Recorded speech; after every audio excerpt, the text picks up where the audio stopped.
कायदा अंमलात राहील, कायद्याच्या व्यतिरिक्त दुसरं काही चालू शकत नाही।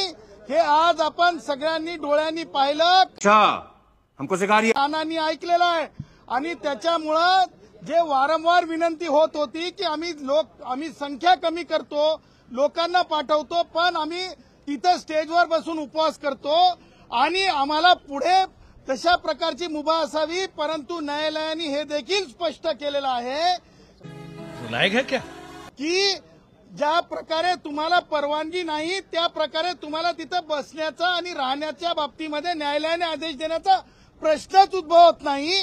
त्याच्यामुळं आज एक गोष्ट नक्की झालेली आहे, माननीय न्यायालयाने संविधानाच्या आर्टिकल 226चा देखील सकाळच्या सत्रामध्ये उल्लेख केलेला आहे। माननीय न्यायालयाने सकाळच्या सत्रामध्ये 3 वाजेपर्यंत ही अपेक्षा व्यक्त केली होती की लवकरात लवकर जर तुम्हाला परवानगी नसेल तर लवकरात लवकर आझाद मैदान रिकामं व्हावं, ही भावना सुद्धा आणि तशा प्रकारचं न्यायालयीन बाब सुद्धा न्यायालयाने सांगितलेली होती मागील आदेशाच्या आधारे। परंतु आज असं सांगण्यात आलं जरंगेंच्या वकिलांच्या वतीनं की राधाकृष्ण विखे पाटील त्यांना भेटणार आहेत आणि त्या अर्थानं उद्यापर्यंत ऍडजस्ट करावं जरंगेच्या वतीनं विनंती करण्यात आली।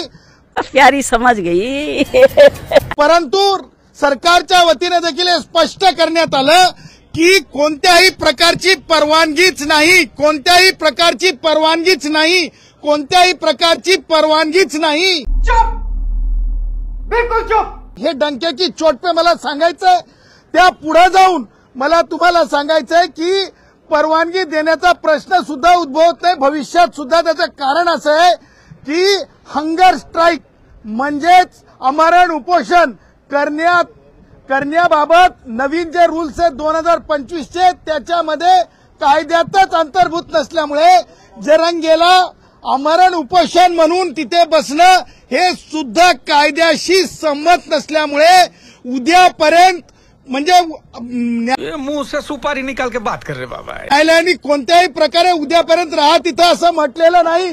न्यायालयाने पूर्वीच्या आदेशाचंच पालन व्हावं, पूर्वीच्या आदेशाचंच पालन व्हावं, पूर्वीच्या आदेशाचंच पालन व्हावं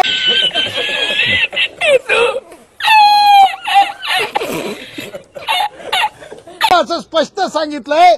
त्यामुळे जरंगे आणि जे कोणी बेकायदेशीर लोक तिथे बसलेले आहेत त्यांनी तातडीने, मला अशी अपेक्षा आहे की उद्याच्या सुनावणीच्या आधी ते रिकामं